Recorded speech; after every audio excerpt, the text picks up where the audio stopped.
Happy Comic-Con week, everybody, and welcome to News to Astonish, where we discuss comics, movies, games, and more. And boy, do we have a lot to discuss. So if you guys have been keeping up with Comic-Con news and details, you know that a lot of trailers have been released, and the new Thor Ragnarok trailer came out. So without further ado, let's get to it. Oh my god, everyone is freaking out over this Thor trailer, so let's go ahead and break this down. So what I'm going to be doing is basically going over the background of some of the new characters seen in the trailer, and give a brief overview of who the characters are, so that way no one is lost when they go in seeing the film. So there's a lot to go over. Starting with the first, we got a shot of Bruce Banner. A lot of people, including myself, were speculating that the Hulk was going to remain in Hulk form throughout the most part of the film. Well, seeing this, that doesn't seem to be the case. If you've all stuck around to the end of the trailer, we get some dialogue between the Hulk and Thor, basically implying that Bruce has control over his Hulk form. In this next shot, we get Hela in all of her glory and being accurately portrayed visually. It's like someone ripped her straight out of the comics. So to give you a bit of a background of who Hela is, she is allegedly the daughter of the god of mischief, Loki. Hela, for ages now, has been trying to bring many Asgardian souls under her control. She especially has been wanting to possess Odin's and Thor's soul. Hela is the queen of Hell, aka Valhalla. She may be acting as the stand-in for Death in the comics, since the Death character isn't going to be in the Avengers Infinity War film. She says she is the goddess of death, so I can't see why they can't use Hela in Infinity War. It's going to be insane. She does possess the Asgardian physiology with conventional superhuman abilities, magical manipulation, which gives her the ability to fire deadly bolts, which can be deadly to immortals, by the way, limitless astral projection, time travel, create illusions, and many more unbelievable superpowers. She's even gone toe-to-toe with Thor many times in the comics and has been proven to be a formidable foe. Believe it or not, for someone who is extremely powerful and practically immortal, she does have a weakness. If you noticed in the trailer, Hela wears a large headdress and green cloak. That's the source of her power. Whenever she wears a garment, her body is essentially fully alive. If she's ever deprived of her garments, Hela would revert to her true form, which is a half-decaying body and being stripped of her powers. My guess is that Thor is going to figure that out in the movie, use that knowledge to his advantage, and defeat her just like he did in the comics. Of course, we have Loki and Thor side by side fighting the people of Sakaar. I know in the second movie, Thor told Loki that he'd kill him if Loki betrays him, but that's not going to happen because Loki will always be mischievous and there's just no point in changing someone. From this point, it looks like Loki has been betrayed possibly by Hela, and he's willing to do anything to get revenge, even if it's working together with Thor. They sort of have this brotherly bond, and that's how brothers are. They bicker and fight sometimes, but overall, in the end, they're brothers, and sometimes they have to work together to get things done. Next up, we get the shot of Fenris Wolf. I know some of us comic fans have been wanting to see a glimpse of him ever since it was confirmed that he was going to be in the film. A little background on him: he's a creature of the Asgard dimension, and is the offspring of Loki and the giant Angerboda, who is the mother of 3 monsters, including Fenris Wolf. So at some point, Loki mated with Angerboda, and because of the shape-shifting abilities that Loki and Angerboda possess, the offsprings were initially born as children and then later manifested shape-shifting abilities along with the other superhuman abilities like superhuman strength, human-like intelligence, speed, agility, godlike invulnerability, you name it.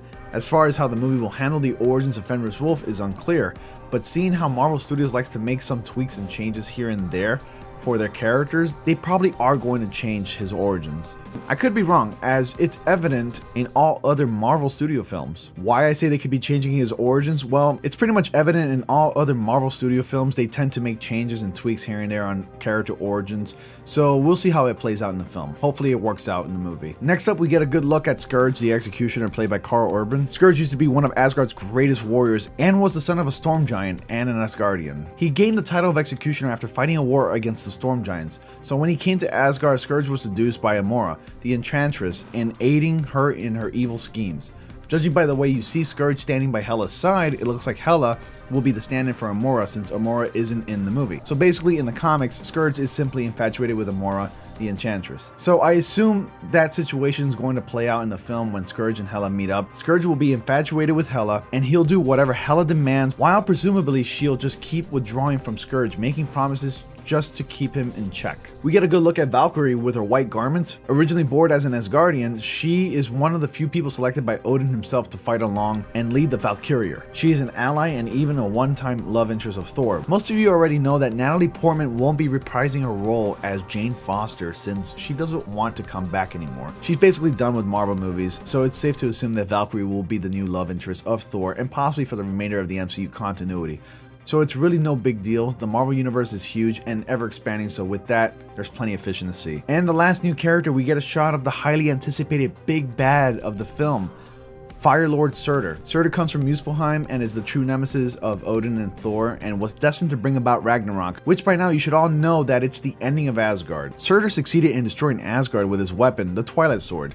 He simply crossed the Bifrost and started going ham on Asgard. Fire Lord Surtur is a giant fire demon if you haven't figured it out by now, and as soon as he was set free, his initial goal was to destroy Asgard and then the whole universe by setting the skies and cosmos ablaze, just to make himself known and mark his arrival. So he's really a crazy ass demon with a grudge. Eventually, Odin, Thor, and Loki manage to take a final stand and defeat Surtur, costing Odin's life by falling with Surtur into a dimensional rift, which begs the question of Doctor Strange's involvement since we're speaking of dimensions and rifts. It'd be really cool to see Doctor Strange come to aid Thor, Odin, and Loki. From the looks of it might be handled slightly different since Hulk will be assisting in the big fight. It'll be awesome to see Doctor Strange there helping in the fight. I mean, too many superheroes in a Marvel movie is never too many these days. We are getting 67 characters in the new Avengers Infinity War film after all, so there's that. For those of you concerned about Thor's new hairstyle, it's sort of paying homage to the current run of the Unworthy Thor title, which Thor happens to be sporting short hair, with a scruffy beard and a metal arm.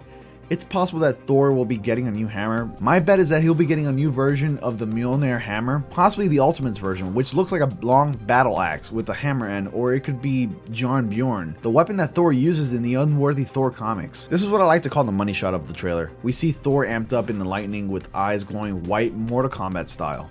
You should know by now that Thor wields an unbreakable hammer known as Mjolnir, which was enchanted by Odin, and with that hammer, Thor shares a unique affinity and bond with that hammer. Also with the hammer, Thor can act as a conduct, allowing him to summon lightning through his hands, absorb energy, and act as a lightning rod. You've seen this in previous Thor and Avenger films, so you may be asking yourself, how does Thor get to use the power of thunder and lightning even though Mjolnir is destroyed? That's the beauty of Thor's affinity and bond with Mjolnir, so you don't have to worry about it. So regardless if Mjolnir is destroyed or shattered into pieces, as long as a significant piece remains intact, Thor can channel Mjolnir's powers through his body, which means he'll be using the Odin Force, or in this case, the Thor Force, since Odin himself enchanted the hammer using the Odin Force, which is essentially the life essence of Asgardian gods, forged from mystical uber metal. So I'm really excited that they're going to be bringing the Thor Force in the Marvel films. Well, I hope you guys enjoyed all of the new character facts for the new Thor Ragnarok movie. Tell me what you're most excited about in the comment section below. For my Thor Ragnarok official trailer reaction video, you can click on the end screen annotations and check out my channel for other comic book related material and more. Thank you all so much for watching, and I'll see you all in the next comic panel.